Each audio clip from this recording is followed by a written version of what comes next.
Hi everybody and welcome back to Lost Genre Reddit Stories. This post is from the subreddit Am I the A-hole, and it's by user FunElephant6393. Am I the a-hole for not wanting to contribute to my stepson's college fund? Me, 39 male, and my wife Emily, 38 female, have been married for 12 years. Emily has a son, James, 17, from a previous relationship with Dan. Em left Dan when she caught him cheating with a coworker. They shared 50-50 custody of James. I met Em about a year after she had left Dan. A year later, Dan married his affair partner and Em and I got married soon after. James never really bonded to me. I admit that I tried a little too hard initially to get him to like me, but backed off when I realized I was trying too hard and it was having the opposite impact. Over the years, we've built a tense acceptance of sorts, if that makes sense. Em and I have 3 kids, 10 female, 7 male, and 4 male. James doesn't have a good relationship with them either. He bonds well with Dan's sons, but doesn't like spending much time with our kids. He isn't mean to them, but just ignores them mostly. The eldest 2 now just avoid him when he is home. Em and I both have well-paying jobs, and early on we decided that I would contribute 80% to our trio's college fund and Em would do 20% because she would contribute 100% to James's college fund. We didn't know if Dan was making any such arrangements on his end, but we thought at least this way James would have something instead of nothing. Em recently sat him down to talk to him about his college fund. He seemed happy with the financial help he was going to get. He went off to dance for the weekend, and when he came back, he asked Em about our kids' college fund. When he learned that the amount was fairly higher than his, he was upset. When he asked about the disparity, Em told him about our college fund setup. He was furious to know that I hadn't contributed to his college fund. He said that I was just pretending to play family with him all these years, that I really didn't care about him and was a heartless a-hole. Em suggests that we could take some money out of our youngest's fund and give it to James, and that she would add it back over time. But she said that it's my call, that she won't pressure me either way and would accept whatever I decide. Quite frankly, I don't want to do it. James idolizes his crappy father even now that he knows he cheated on his mother. I could deal with his crappy behavior with me, but I never understood his attitude towards our kids. We even tried going to family therapy. He refused to go because I wasn't his family. Now, when he needs money, suddenly I am family. I know I am perhaps being petty, but I don't want to give him the money. Am I the a-hole? In my opinion, no, OP, you're not the a-hole. You know, you get out of something the more you put into it, and he put nothing into your family. He didn't want to be a part of it, he doesn't engage with his half-siblings, and he treats you like crap. My guess is he went to tell Dan about his college fund and if he was going to contribute, and Dan probably gave him some crappy excuse as to why he couldn't and that you should be the one to help out. Or maybe I've just read too many Reddit stories to speculate, but if that is happening, then yeah, James would lash out at you because he's actually angry at his dad. Regardless of what it is not your problem or your responsibility to fix. James has a mom and a dad. His mom is stepping up. His dad should too. I agree with you. I don't think he gets to cry family now that he needs the money because it's not family what he actually wants. And what do you guys think? Let me know in the comment section, and now let's check out the community comments. Fair Theme 9388 says, not the a-hole, but why in the world did your wife tell him about your other kids' college funds? It's simply none of his business, and giving him the details was just going to upset him. He was perfectly fine with the arrangement before he knew the younger kids are getting more than him. Your wife is the a-hole for opening up a conversation about money with her 17-year-old son, and even more of the a-hole for suggesting you take money out of the other kids' funds to make James happy. I don't blame him for getting upset, but your wife needs to contribute more to his fund if she wants to make him happy. Chatterbox 2024 says, not the a-hole. His father put that entitlement into his head that he should have the same amount as the other kids, except his own father should have been saving for him as well and obviously did not. Life Scratch 2807 says, not the a-hole. You're only family when he needs money. I wouldn't be surprised if he asked about your kids because his dad told him he doesn't have much for him. That isn't your problem. He should have cultivated a relationship with you independently that might have allowed you to want to help. That isn't the case. In fact, it's the opposite. He bonds with dad's family and ignores yours. Let him go continue bonding with dad. Overrice 2524 says he has 2 parents to contribute to college. They can find him. Sounds like Dan had better step up. And OP responds, I doubt that would happen. Dan has never been good at keeping a steady income flow and his wife is a stay-at-home wife. They aren't desperately struggling to make ends meet, but I could make an educated guess to say Dan has probably not saved up for any of his kids' college funds. And Shy Fidelity says, when he learned that the amount was fairly higher than his, why would this even be something you shared with a child? And Opie responds, I didn't share it, my wife did. James doesn't like interacting with me. James is 17, he's not a child anymore.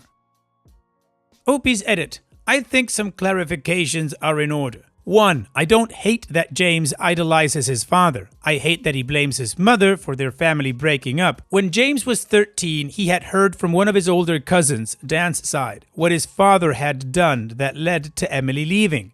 When he confronted her about it, she explained, we tried for therapy then, but didn't happen. We'll explain later.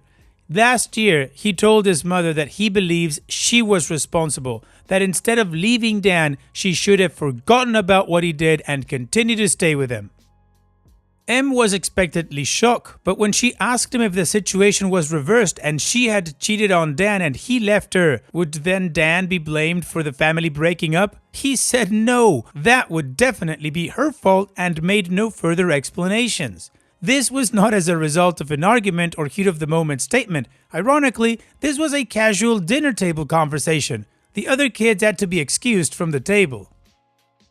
2. When Em and I had gotten together and things were starting to look serious, she had wanted to take him to a child therapist who could help him adjust better to the changing situation around him. Since they shared 50-50 custody, Dan's consent was needed. He refused. When we were going to get married, we tried for therapy.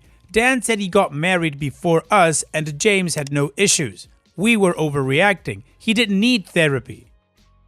When the above incident happened, when Em was pregnant with our daughter and most recently after last year's incident, this time we asked him directly. We thought if he agreed to family therapy that we could speak to our lawyer and work around the custody arrangement since he was almost an adult. This was when he refused therapy, saying I wasn't family.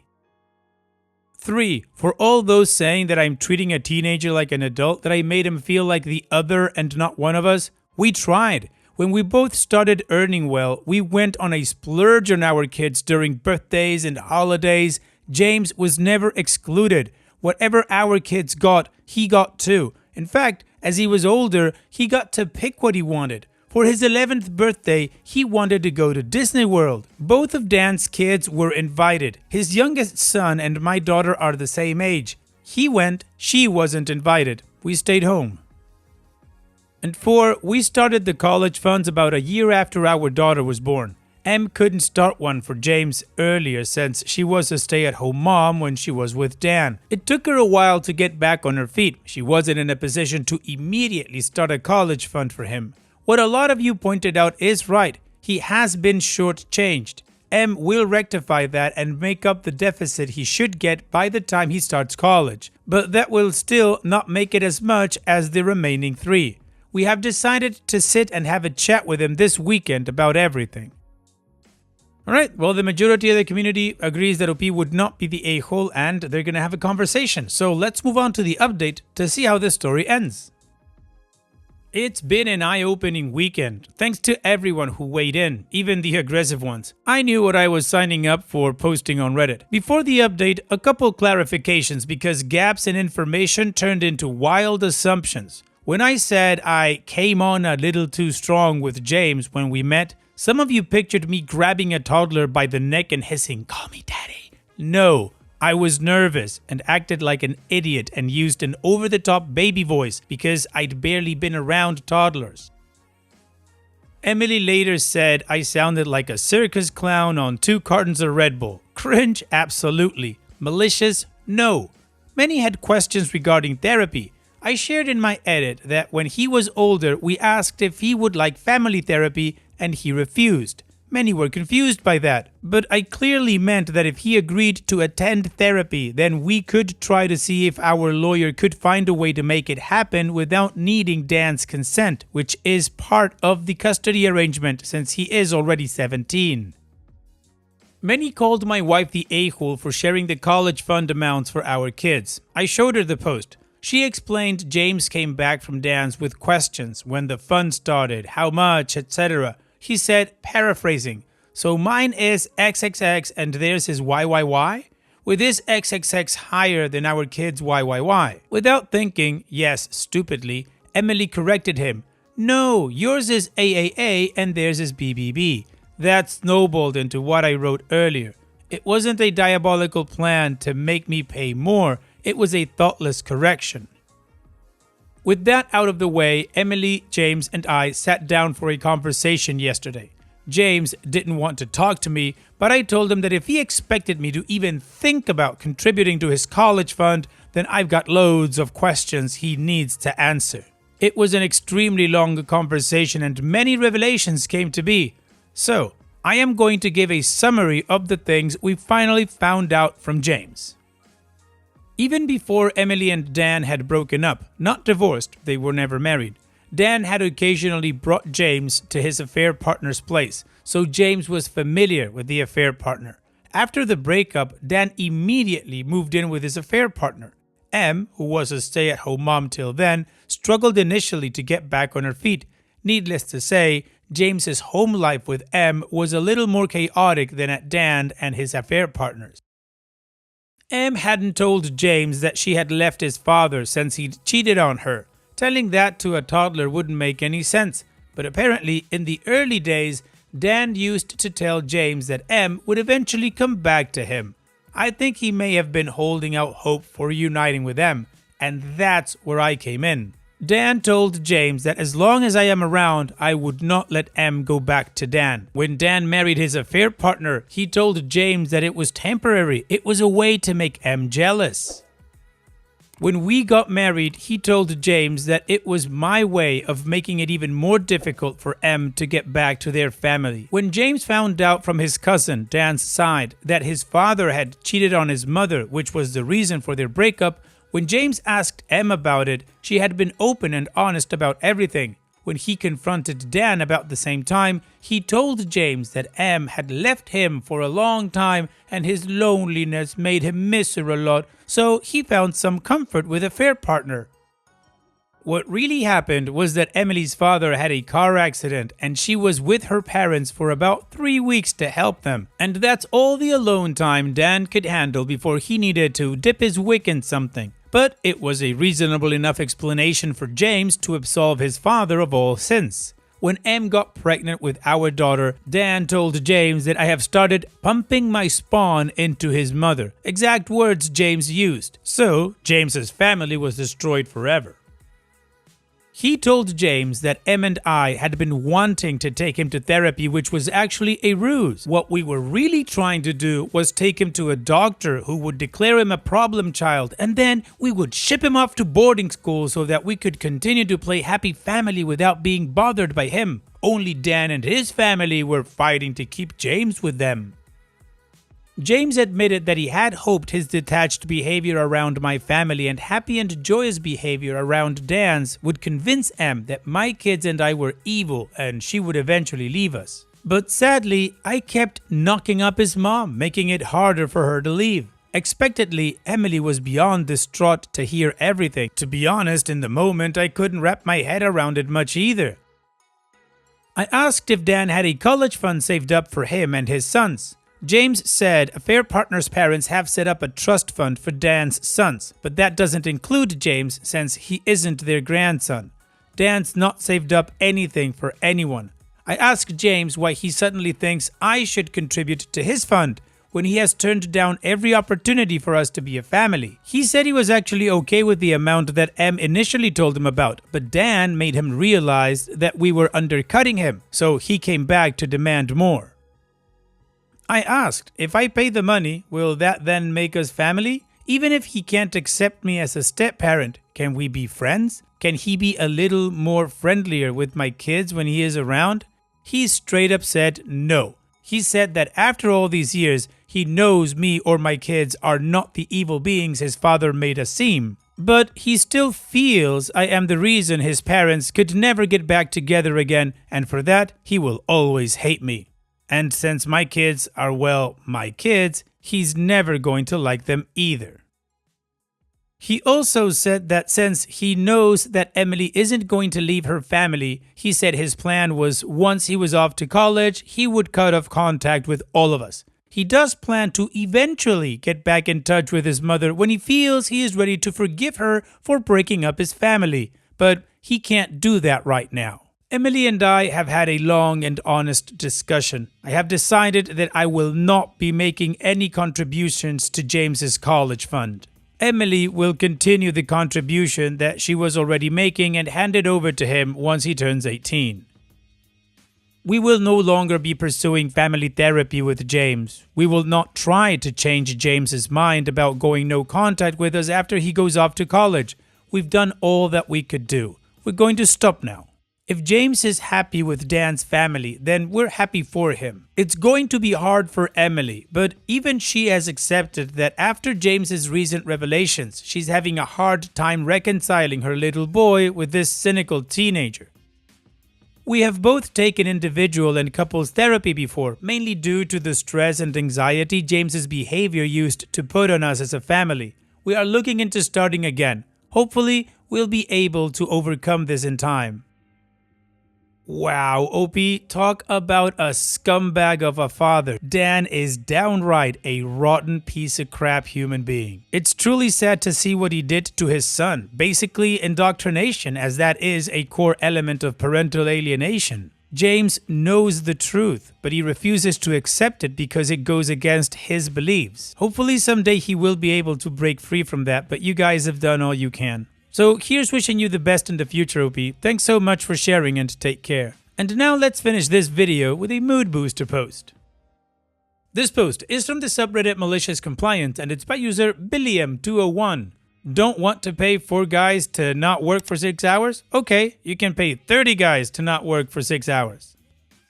To make an already long story as short as possible, some background. I am a manager for a North American railroad and a lot of our work involves different crafts of employees. Different crafts have different unions and different work rules. The managers of the other crafts and I work together well to get done what we need to get done, especially when some of the work needs to get done at night. The track guys can have a crew assigned to nights, while the signal guys can't. Even better, the signal guys who work overnight have to be let go after 12 hours, and if it's not their regular shift because they came in last night, they get paid the rest of the day to go home and sleep. Track guys have all 3 shifts, but we only have a day shift and an evening shift, but no night shift, because the big hats don't want to hire enough people to do it. Now, the company has decided that paying guys to go home 2 hours early on a Thursday, come in and work overtime all night at 10 p.m. and go home at 10 a.m., getting another 4 hours paid to go home and sleep is the ending of all that is good and pure in this universe and will eventually lead to the collapse of capitalism, the nation, and indeed the universe itself. So, they decide that the second shift guys have to stay 4 extra hours and the first shift guys have to come in 4 hours early. I point out that 1, I can't force employees to work overtime unless it's an emergency, and the union isn't likely to agree that we want to do this at night so we don't affect traffic is an emergency. 2, not all employees are qualified on the same things. 3, since they took half of my trucks away 5 years ago because savings, I don't have enough vehicles for an entire second crew to show up at 2 a.m. and relieve the guys working in the field so they can go home. The guys currently working will have to stop work, pack up the tools, drive back to the office, let the smaller relief crew load up, drive back out to the work site, do the starting paperwork and briefings and begin the work, and most importantly, 4, that while we aren't there, the track guys can't work because we have to keep taking things off the rails so the track guys can do their work. and then put them back when the guys are done so we can run the trains in the morning. All of it falls on deaf ears because the freckle-faced college kid who opens every conversation with, "I have an MBA, damn it," who has somehow gotten to a position where he's in charge of the estimates, wants to complain about those 24 hours at night. So after having gone on the meeting record for all of it, I get out of the kid's way. I decide that if my boss isn't going to have my back, I'm not going to stop this inevitable disaster. After all, I have only been doing this for 27 years, but he graduated with a 3.6 GPA from UTEP, so he must know better. So the first night the job grinds to a halt like clockwork at 1 a.m. The second crew shows up at about 4:15 and they get to work. The track folks pack it in because by the time anything gets dismantled, there won't be enough time to get anything done and to put it all back together to start moving trains by 7. Second night, the shift change was a little smoother, so they got out there at 3:45. Managed to get a little work done before packing up. Third and fourth night, it rained really hard, so the drive back to the shop and out to the job site took extra time. No work done after the new crew showed up at 4:30. Bright and early Monday morning, we show up at our morning meeting to find that the track guys got about 30% of the work done that they planned for that week. And at this pace, we would finish a 6-week job more than 15 weeks behind and over budget by more than 300%. Mr. MBA proceeds to launch into his carefully rehearsed speech about key metrics, percent spent versus percent completed, all sorts of other nonsense. Then he decides to start in on me since I obviously conspired and colluded with my employees to egregiously erode progress for an entire week. I held up the meeting minutes from the previous week, told him in no uncertain terms that he had asked, in fact demanded, that we have a full shift change in the middle of the track department's work. I looked across the table at him and asked him if he wanted to revise that position. Completely unwilling to let this lowly engineer tell him what to do, he said no, and I was supposed to somehow magically make the shift change faster. Next 3 weeks were the same story. They've somehow been out there for a month and have managed to accomplish just shy of a week and a half of work. Mr. MBA shows up on the site one night, just in time to watch my night guys walk off. Watch the track guys shut down the machines and gather outside to smoke, hang out, and generally carouse, because they know they now have 3 hours to screw off and be paid for it. The guys had called me when Mr. MBA showed up, so I get out of bed and get to the job site just in time to see this guy in his shiny, fresh from the package safety gear screaming at the top of his lungs to the guys to get back in their equipment and get the naughty back to work. They all refuse because they all know that they can't work without us there. Not that they care all that much about our equipment, but because they know Mr. MBA has been throwing a little too much weight around and nothing makes union employees stick together better or faster than putting the screws to a manager who really needs it. I walk up during a profanity-laced tirade and cut right in and say, "Well, Mr. MBA, I'm sure you're not suggesting that these qualified employees violate Rule XXX, which clearly states that they shall not, under any circumstances, run their equipment through a switch that the signal department hasn't checked. Would you?" That would be a serious violation and could get him a 30-day suspension without pay. And if you were to suggest that he do that, you wouldn't have a union card in your pocket and he would have 30 witnesses that saw you give him that directive. So you wouldn't be suggesting that, would you? He turned 3 shades of purple, stomped back to his little white company sedan and drove away. He held on to his asinine mid-shift change for another 2 weeks until he couldn't hide the massive production delays from his boss anymore. And suddenly, he wasn't in charge of the estimates anymore. The total cost of his little venture? Just over $940,000 over the course of 6 weeks. But he did manage to save $700 a night on those off hours that he didn't pay to have for. Well, OP, you tried to warn him, but apparently he knew better. Well, he now definitely knows better. Thanks for sharing, OP. And that's it for today's video. Thank you so much for taking the time to watch it. Now, if you've gotten to this point in the video, I assume that you like these stories that I'm reading out. So here are a couple more that you might enjoy. And if you don't have any time to watch another story right now, save it for later. And also, don't forget to hit that subscribe button.